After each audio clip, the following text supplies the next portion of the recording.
Alrighty guys, so before we start the video, get a little quick of a shout out to MovMax. I know you guys probably remember them from my other video.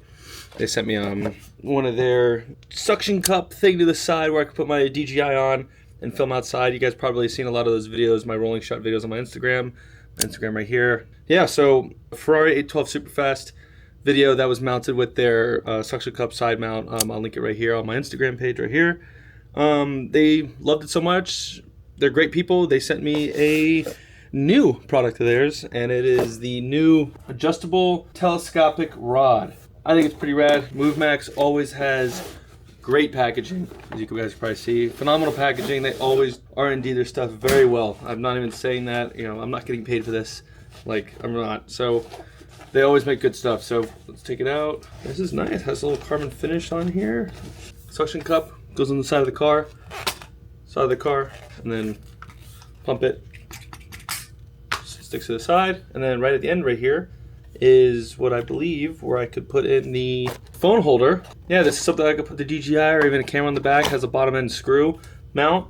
Yeah, so this comes right off, and I think this fully extends. Yeah, so I might do some rolling footage like this. Put this on the side, extend that out, and yeah, so definitely gonna have some fun with that. Again, big shout out to MovMax. Thank you. Love the original one for the Pocket 3 mount that I have. That one is a little bit bigger, a little bit more, not so travelable, where this one I feel like is. And I feel like this one is definitely the type of shots that I want to do because I tried it with your other one. I'm being honest with you, it wasn't my favorite. I'm really looking forward to this because the ultimate shot that I wanted, that I tried to do with your old product, I couldn't get the camera on the wheel well. So this, being able to extend this out and then pivoting this out over here, I know for a fact I'll be able to get the shot that I want. So I'm really excited for it. Yeah, so enjoy the video, guys. Good morning, everybody. It's a beautiful, beautiful Friday. I'm really excited for today because today it doesn't involve a car that we're gonna go take out and shoot, gonna go photo, video, all over this wonderful state. No, today, my car is here. You probably already read the title. I don't know if I'm gonna put it in the title or not, so you probably guys don't know what it is, but it's my new Porsche. It's my third one. If you guys remember, this is my Taycan right here. This is my original one. And then I had a GT4, which you guys obviously remember that one. But I got something cool today, something that I waited a very long time for, and I'm really excited to show you guys. So we're gonna get some gas. We're gonna head over to Champion Porsche. I'm gonna give you a full tour of the dealership, of how big it is. It's 23 acres of just Porsche heaven. So we're gonna do a full tour there. We're gonna meet up with Jimmy. We're gonna meet up with the owner as well. We're gonna do a full walkthrough of everything, and then I'm gonna reveal the car. We're gonna have some fun. So, happy Friday, guys. Follow me. Let's get to it.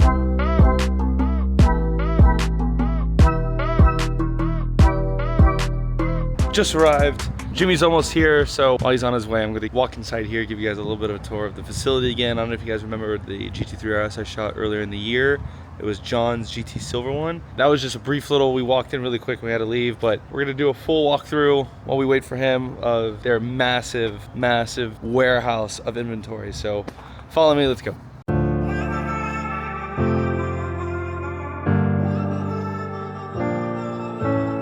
So this is the new 50th anniversary turbo. This is beautiful. This is Aventurine green.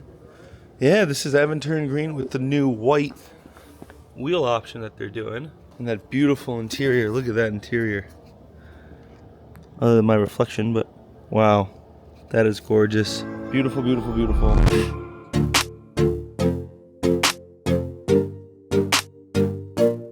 So I had to stop and appreciate this one. This is actually Irish green. Obviously, you know the Touring, you get the front color match front, but this is gorgeous.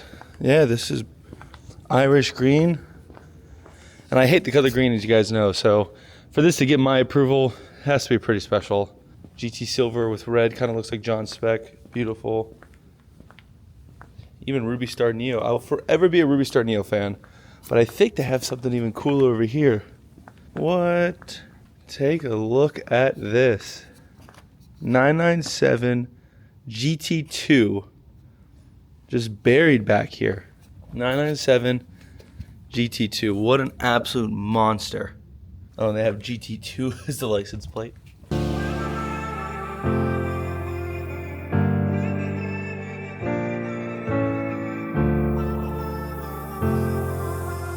Pearl white Carrera GT. I don't want to touch it. It's not my car, but it even has color matched pearlescent white covers on top of the engine. This is too beautiful. I've never seen a pearlescent white Carrera GT before. That is beautiful.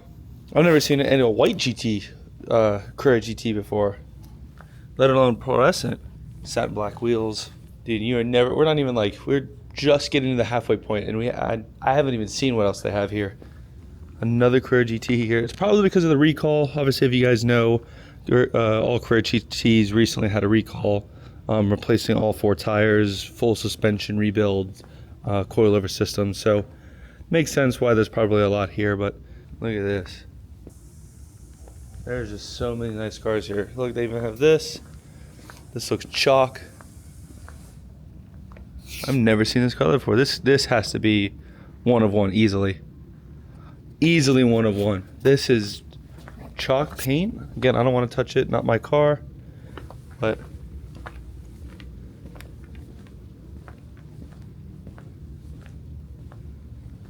wow. All right, back to it.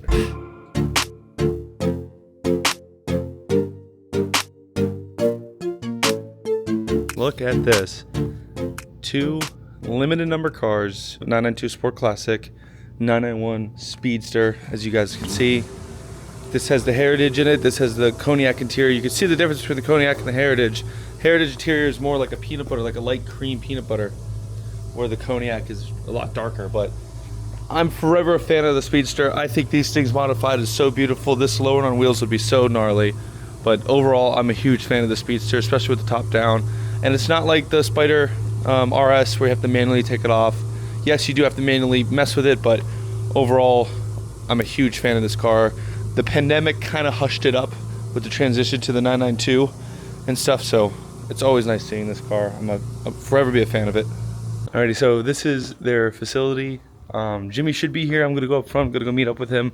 I'll introduce you guys to him. He's a really cool guy, and I can't wait to show you guys the car.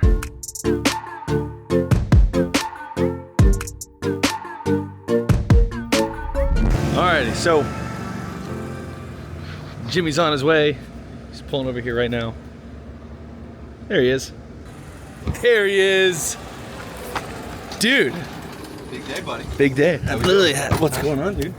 So everybody, as I already told you, this is Jimmy Hahn. Everybody. So while we drive over there, why don't you introduce yourself and tell everybody how long you've been here and what you do?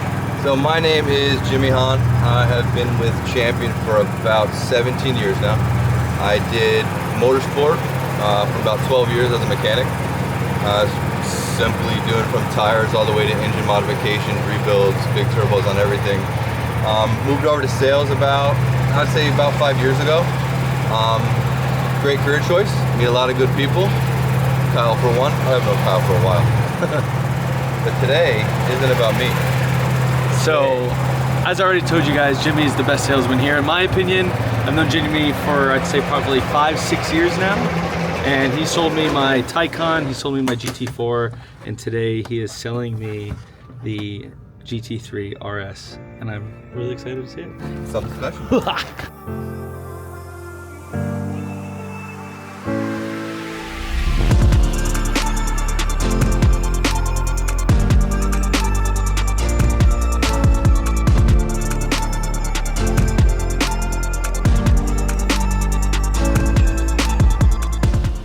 Dude, so I have to ask you a question.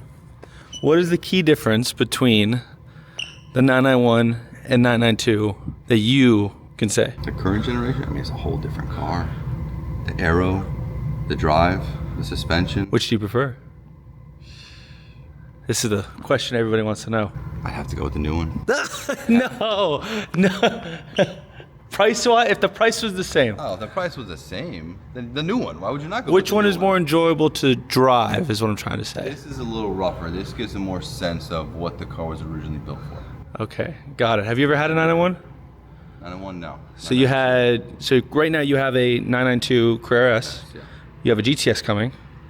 You had a Carrera before. Mm-hmm. And then what did you have before that? I was Macan GTS. You had the white Macan GTS. Had a few of those. And then you had a few of those. So all within there, You've never had a 991. Never done one. If you were to have a 991, which one would you have? That one. Really? RS. Okay. See, I knew you were a good person, Jimmy.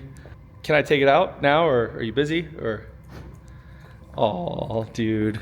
It was good seeing you, man. Thank you. Everybody, this is Jimmy again. Literally, I'll tag him over here. This is his IG page, literally right here. And yeah, so have a good day, dude. Thank you. I appreciate it. I'm gonna get out of your way now after totally annoying you all day today. So, as Jimmy went away, I just want to do a quick little walk around and talk about how I was able to snag this, my dream car, and everything. So, this is my 2016 911 GT3RS. It is finished in GT Silver, as you guys can see. Steel brakes on it right here. There's only about 4 options on here. This one came with the front axle lift, the black headlights, bucket seats, and full leather package. So that's it. This was a fully daily driven car. Jimmy and the owner, Mitch and Maraj, here's his IG right here.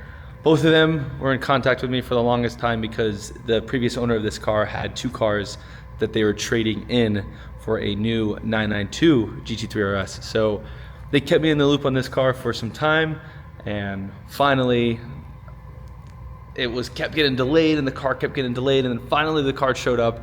And the only thing that I'll have to say is that literally right when the car showed up, it was like right when I got my the GR Corolla. So the GR Corolla is gone. I know I made a video 2 videos ago explaining how that was going to be my new daily and my fun car until the next car arrived, but unfortunately the GR Corolla had to go. I picked up a normal base Corolla. You guys will see throughout the channel when I go to all these shoots and do all these fun things. But yeah, so I was able to pick this up. This was traded in. 19,000 miles, almost 20,000 miles was put on it. This is fully CPO'd. I'll go ahead and show you inside. So you can probably see right here, full black interior. I know you're probably seeing the dirt under there. That was from me, from already driving it. And so here we are. This is it. This is the GT3RS interior. Full leather interior. As you can see, there's no Bose surround sound on here. This is just the standard interior, it really is, but just full leather. So you get the full leather dash, leather here.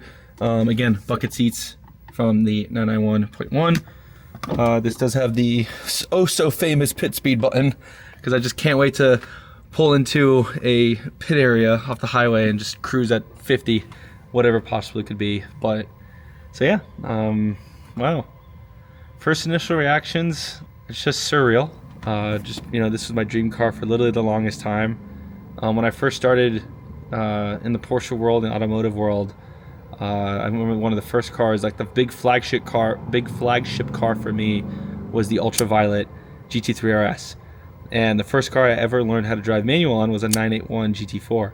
Just growing up, you know, Porsche was always a dream for me. And I remember when the 991 GT3RS came out, that was like the huge turning point, because, you know, the 997 GT3RS was this small little 6-speed. It wasn't, yeah, it's a small little 6-speed 3.8, and then they came out with the RS40, and so everybody was like, you know, how are they going to top that? And then boom, the 991 GT3RS gets announced, fully redesigned 991. You get the bucket seats, you get big wing, it's wider, it's bigger, you know, 345s on the rear. I'm just very blessed, very humbled, and, you know, I'm just very grateful for every opportunity that I'm given in life from friends and family. The hardships were very hard. The maturing was very cruel, but, you know, when I look back now and, you know, you look at your successes as a man or as a boy becoming a man and being a man, was this, you know, you look back and you're like, you know, was all the pain worth it, and continue on and so forth. And it's just been a ride. Been very blessed, and, you know, it's time to have fun with this. So, wow, just like a little emotional, I guess. Not gonna lie to you guys. Not gonna jazz this up anything that it isn't. Definitely a surreal feeling. Can't wait to show my dad this. My dad grew up being a single father of my older sister. He was a single father when he had her at like 22, 23-ish. And, you know, back then in the 60s and 70s, going into the 80s, you know, he had to work 2 jobs and raise my sister. So he was a car guy, but he never had the opportunity to drive nice stuff. You know, he had to mature really fast. So I can't wait to show my dad this. He's going to be super ecstatic. You know, all the cars that I've had from my GT4 to my Taycan, my Supra, my Hellcat, everything. And all the cars I got to bring home, home to his house. You know, getting the opportunity for him to be able to drive a car like this, I'm really looking forward to it. So let's get back to it. I'm gonna turn it on and then we'll pull it outside. All right, pulling out, saying goodbye to all the cars here at Champion. Gonna pull up front, see if there's somebody for you guys to meet. Before I leave, I wanted to see if you wanted to introduce yourself. What's up, YouTube? If you could say one thing to the audience right now, on the spot, right now, what would it be? Congratulations. Later, guys.